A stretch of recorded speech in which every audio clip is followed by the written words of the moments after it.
Hello and welcome to the Terran Space Academy. This is rocket science, and today we will be looking at the science of spaceflight rescue and orbital inclination changes. Remember to sign up, stay connected, and let us know what you like. Your help on Patreon is greatly appreciated. Right now, about 400 kilometers or 250 miles above the Earth, is humanity's longest-serving outpost in space, the International Space Station, or ISS. Space stations were first described in scientific terms by Konstantin Tsiolkovsky back in the 1920s, 100 years ago now, though people had dreamed of living in space long before.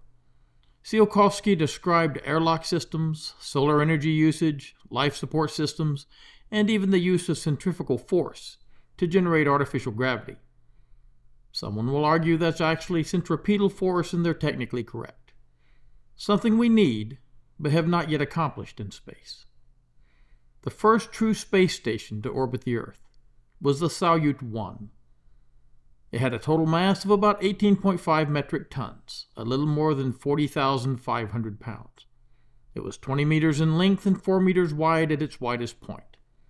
At 66 feet, this would be too long to fit into an American space shuttle, which had a cargo limit of 60 feet by 15 feet, or 18 meters by 4.6 meters.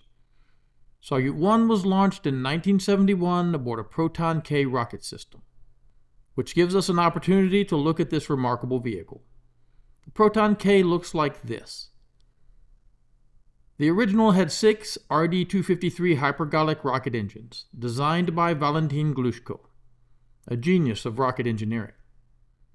The Proton rocket carried the Soviet Luna missions to the Moon, Venera to Venus, the first probe to ever land on another planet, and the Soviet probes Mars 2 and Mars 3 to the Red Planet, as well as the Soyuz and later Mir space station segments. It still flies today with upgraded RD-275M engines. This is what the base looks like, and you can see that these are not boosters. These are tanks holding hypergolic liquid rocket fuel. This is the first stage, and we see that it contains unsymmetric dimethylhydrazine, or UDMH, in these outer tanks, while the central tank contains the oxidizer, the nitrogen tetroxide we see used on most hypergolic systems these days. Here you see the original RD-253 engines. These are staged combustion engines, and they use an oxidizer-rich staged combustion cycle. That means a little fuel is mixed with all of the oxidizer in a preburner, which powers the turbopump. The turbopump has a shaft or gears to run both the oxidizer and fuel pumps. Hypergolics explode on contact and don't usually need an ignition system, though we'll get to that in a moment. The RD-253 had a thrust of 1.63 meganewtons, or 370,000 pounds force, while the new Proton K with the RD-275M has 1.67. Not a massive improvement there. The specific impulse for these is about 285 versus 288 seconds at sea level, and an equal 316 seconds in vacuum. Russia and China are still flying derivatives of these Soviet designs now.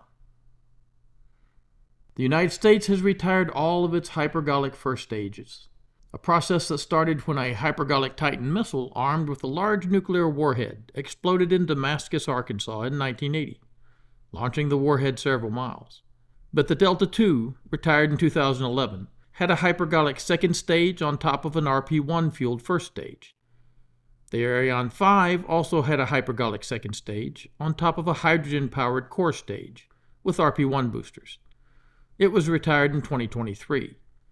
The European Vega rocket still has a hypergolic upper stage option. Here we see the hot staging supports perfected by the Soviet engineers and seen on the Starship. I'll say it again. SpaceX does a lot of new things, but it also uses a lot of half-century-old technology that works just fine. By the way, I think that the Starship should have a support leg system that can double as hot stage supports. This would keep it from wasting mass and allow it to land on the Moon, Mars, or Earth without the need for a giant tower.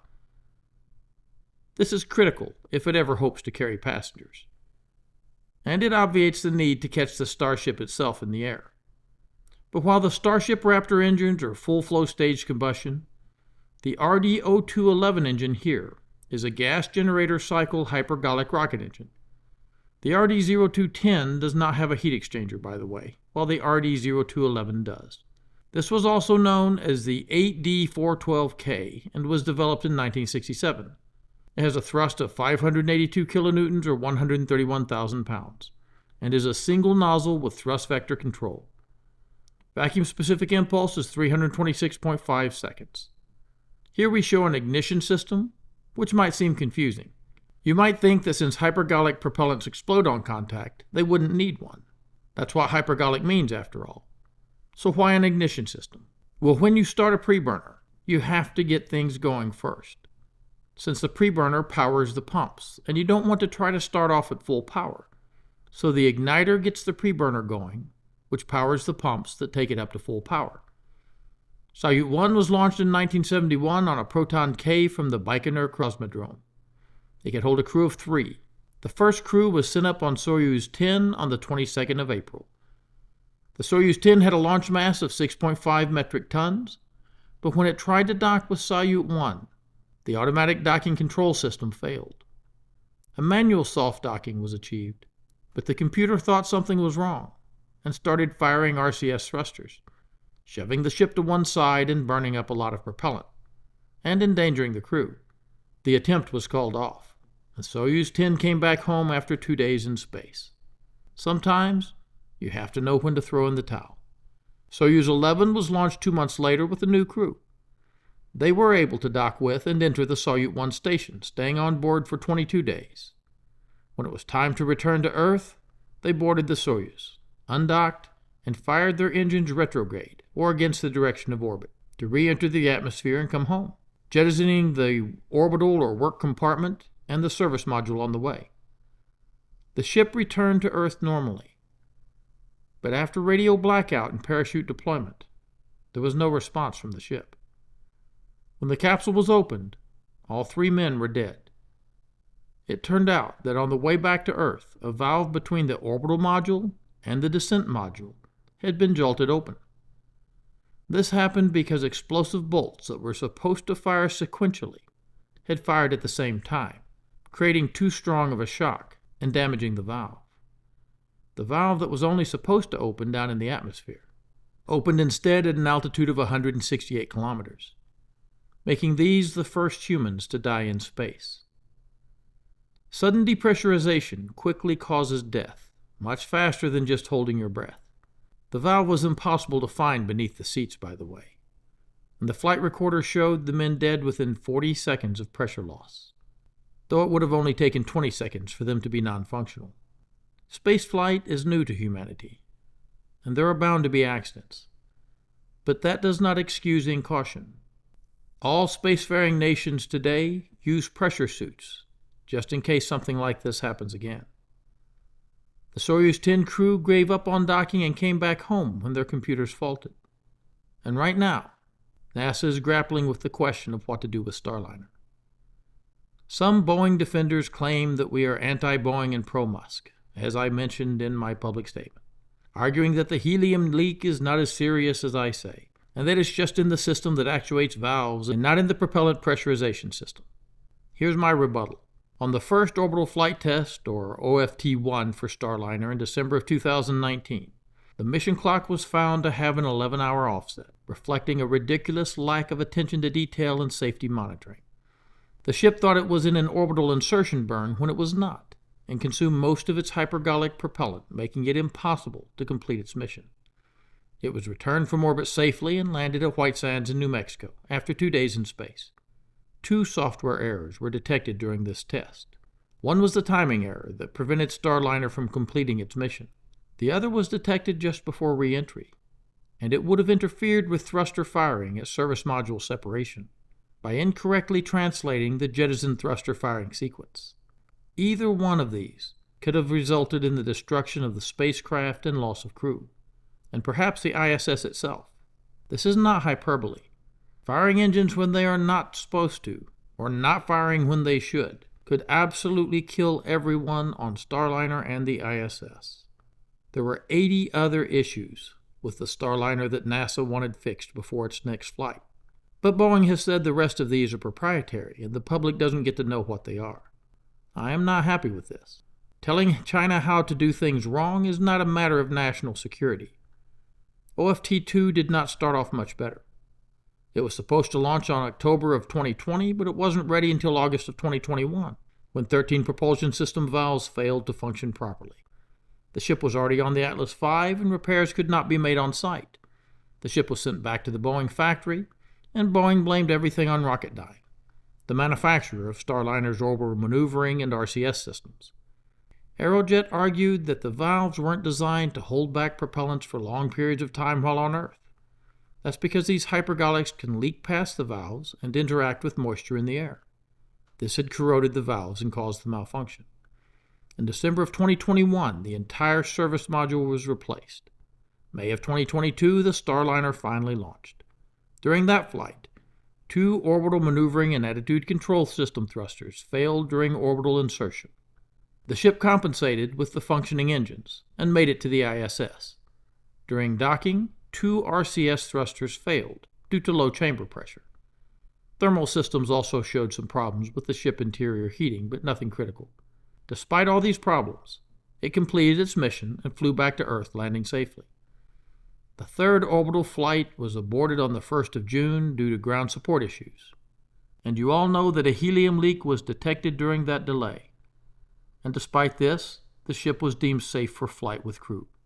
However, once in orbit, they found 4 more, for a total of 5 leaks, as far as we know right now, with additional thruster failures on this mission. So NASA's grappling with the decision to either risk it and send the crew back on Starliner, or send up the proven and dependable Dragon capsule, letting the astronauts stay a little longer and letting Starliner come back on its own. To me, there is not really a choice. Bring it back uncrewed, and let astronauts Williams and Wilmore return home safely. That's not because I hate Boeing.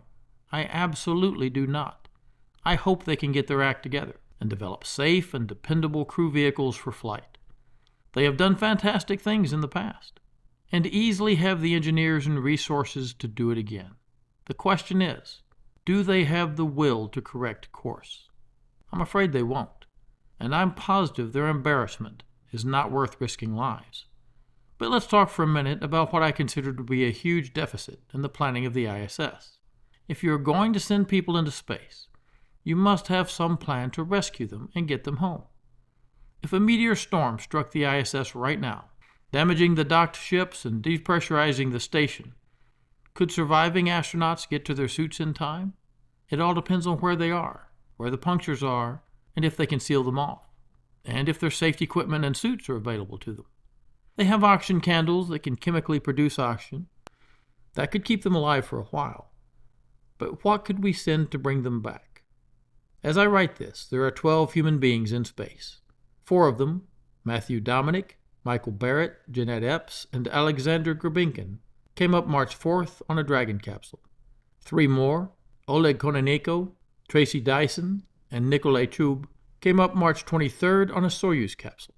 2 more on the ISS came up on Starliner on the 5th of July. That means there are 9 people on the ISS. There are another 3 people in space, Li Guansu, Li Gong, and Ye Guangfu, that were taken up to China's Tiangong space station on April 25th on a Shenzhou spacecraft. The Tiangong is at about the same altitude as the ISS, alternating between 340 and 450 kilometers, so 210 to 280 miles, compared to the ISS average of 400 kilometers or 258 miles.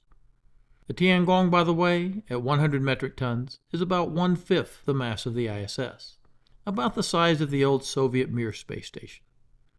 But while their station might be smaller, it looks a heck of a lot more modern. Tiangong uses the Chinese docking mechanism, which is based on the Russian Androgynous Peripheral Attached System, or APAS. If it is a clone of this system, it should be compatible with the ISS, which means with Dragon capsules, but we aren't sure. The Tiangong has an orbital inclination of 42.78 degrees compared to the ISS at 51.65. An understanding of orbital inclination is important, so let's take a look. Satellites may need inclination changes to reach specific orbits, such as geostationary or sun-synchronous orbits. Earth observation satellites, for instance, often use polar or sun-synchronous orbits to cover the entire surface of the Earth over time or at the same time. Since many of these launch from the Florida Cape, they need an inclination change to reach these higher inclination orbits. If they launch from ESA's launch complex at Kourou, they only need a much smaller inclination change to reach an equatorial orbit, which is necessary for geostationary satellites. But if they launch from Kourou trying to go polar, they would need an almost 90-degree inclination change. That would make Vandenberg a much better launch option. Missions to other planets may require inclination changes too, to align with the orbital planes of the target bodies. Back to our rescue scenario. The International Space Station, again, has an inclination of about 51.6 degrees. This inclination was chosen to maximize coverage of launch sites from different countries, especially Baikonur, and to facilitate rendezvous with supply missions from various space agencies. The formula we will use is delta V equals 2 times the orbital velocity times the sine of the angle change over 2. The velocity in question is from where we are starting.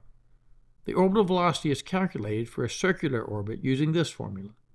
V equals the square root of mu over r, where r is the orbital radius, 415 kilometers, plus the radius of the Earth, 6,371 kilometers.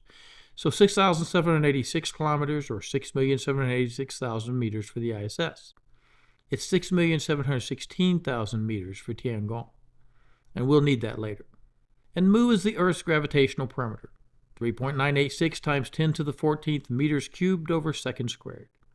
Using our orbital velocity for the ISS, where we are starting, for the delta V calculations for the inclination change, gives us about 1,186 meters per second, or just 1.2 kilometers per second delta V. Now we also need to make that altitude change, since these stations are at slightly different average altitudes. We'll assume 415 kilometers for ISS and 345 for Tiangong.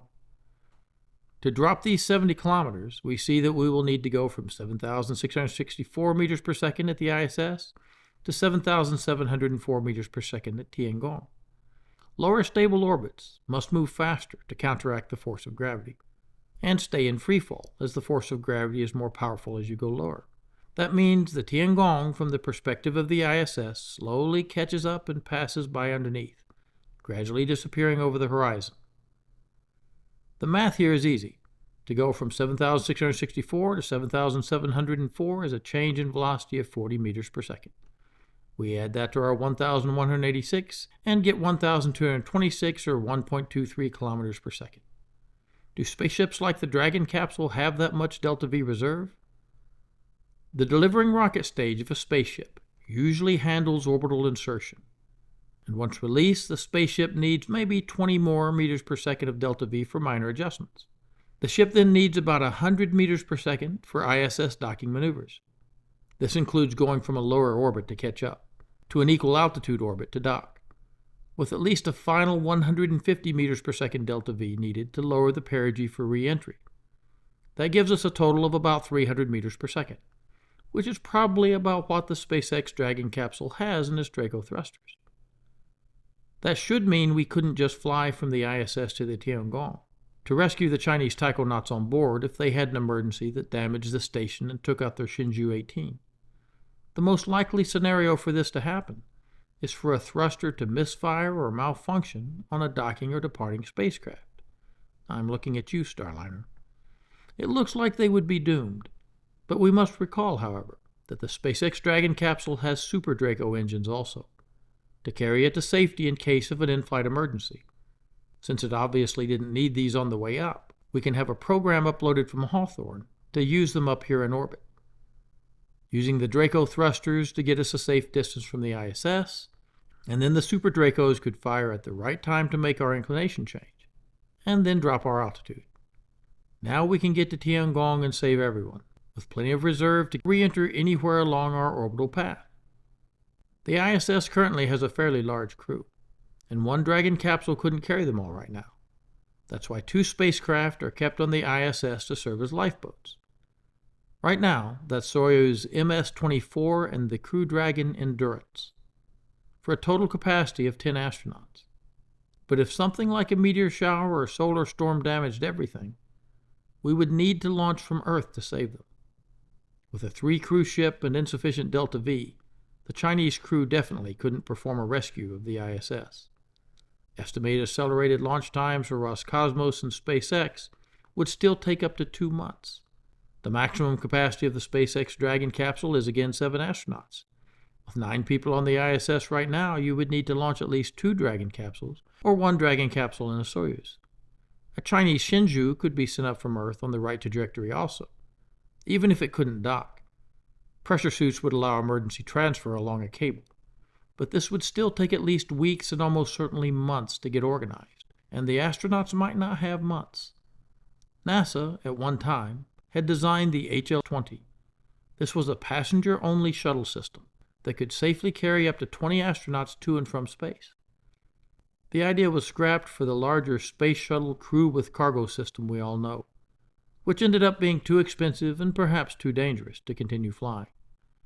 The ultimate rescue ship would be either multiple one-person lifeboats, seen in many science fiction scenarios, or one really big one that could be sent up on a moment's notice. Perhaps we could use a single SLS solid rocket booster, as solid propellant can be stored for months or even years and sometimes decades with no problem. This was planned for the Constellation Moon program, and we could use it to launch rescue re-entry capsules to the ISS. The rocket booster could be designed to drop segments as it flew, making it a 5-stage rocket plus the ship, to get more mass to orbit, but you would have to modify nozzles and all that. Final stage could have hypergolics that are loaded on demand. The ship would always be on standby at Cape Canaveral in case it was needed. With a latitude of 28.4 degrees, we could reach Tiangong or the ISS if we needed to. Since, while you can't launch to a lower angle of inclination than your launch site latitude, you can always launch to a higher one. That's because your launch trajectory must always stay in line with the center mass of the Earth. If you have enough extra delta V, you could make an inclination change once in orbit. This is what the Space Shuttle did routinely to get from the Florida launch inclination to that of the ISS's orbit. If the crude version of the Dream Chaser had been developed, it could have had fold-down seats in the cargo section, and perhaps it could save everyone, if it also had additional life support systems. The problem again would be the time necessary to get a ship to space. And NASA did not fund a crewed Dream Chaser, opting for the Starliner instead. This is one reason why I think the hypersonic single-stage-to-orbit spaceplanes are much safer for human transport in space than vertical launch and landing ships will ever be. Fueled with methane or liquid natural gas, capable of in-flight refueling perhaps, they could launch from any runway and fly to any latitude, launching straight into space without inclination changes. And when they come back down, if anything goes wrong, they can still glide to a landing, something a Starship will never do. Several companies are working hard on these, and the technology is here. It's just a matter of investment and development. Something to think about. Thanks for listening, and stay safe. Ad Astra Pro Terra. The Personnel Launch System, or PLS, is a vehicle which could provide future transport of people and small cargo to and from low Earth orbit. Although not presently approved for development, the PLS is being designed to complement the Space Shuttle and is being considered as a future addition to the manned launch capability of the United States. In the era of Space Station Freedom and subsequent missions of the Space Exploration Initiative, it may be important that the United States have an alternate means of getting people and small cargo to low Earth orbit and back. The two designs being considered for PLS differ in their aerodynamic properties and mission capabilities. While the Johnson Space Center's approach uses a biconic-shaped capsule with a parachute landing, the Langley Research Center's design, designated the HL-20, is a winged lifting body which could make conventional runway landings on return from orbit. Unlike the Space Shuttle, the PLS would have as a design objective a launch abort capability to safely recover the crew during ascent.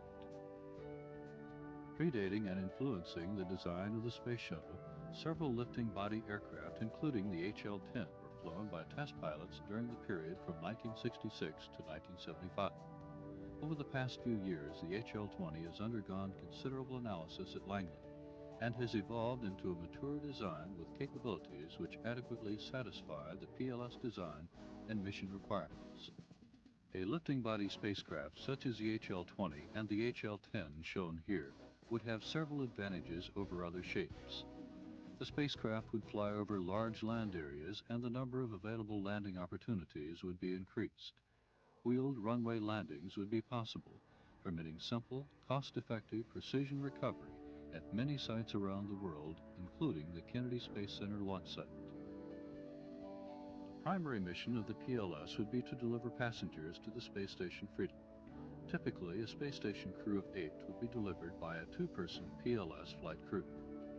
With an overall length of 29.5 feet and span across the wingtips of 23.5 feet, the HL-20 concept would be a much smaller craft than the Space Shuttle Orbiter, and will fit within the payload bay of the shuttle with wings folded. Using the extensive wind-tunnel resources at Langley, researchers compiled a comprehensive aerodynamic and aerothermodynamic database on the HL-20 concept, spanning the entire speed range which the PLS will fly. Several models were built for testing the various tunnels, ranging from a 6-foot model used for forces and moments test at low speeds to 6-inch models used in hypersonic test. Results have shown the shape possesses good flying qualities in all speed regimes. Computational fluid dynamics, or CFD, codes have been used at Langley to study flow field characteristics of the HL-20. These advanced computational grid techniques were used in conjunction with wind tunnel tests to study patterns of flow field phenomena, shock waves, stability and control, and heating on the windward and leeward surfaces of the vehicle. It was found that heating predicted by this concept will be within the limits of space shuttle-based high-temperature reusable surface insulation, except at the nose where shuttle-based carbon-carbon will be required.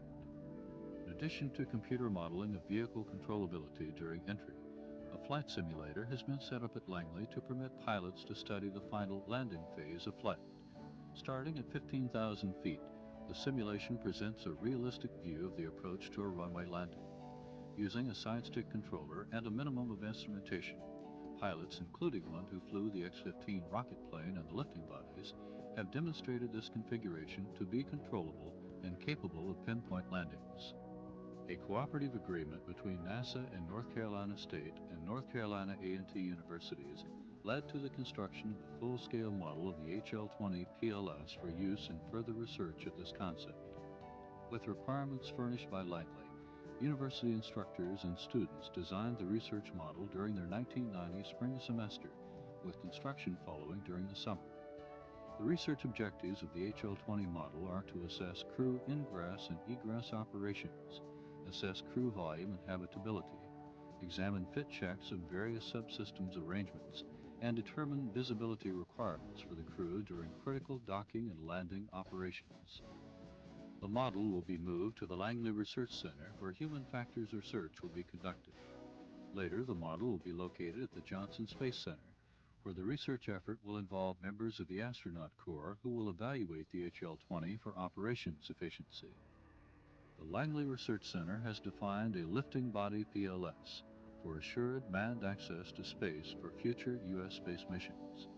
This reusable vehicle, designated the HL-20, has been designed for safe and reliable operations, improved operability, maintainability, and affordability, and has a potential for reducing life cycle cost associated with placing people in orbit.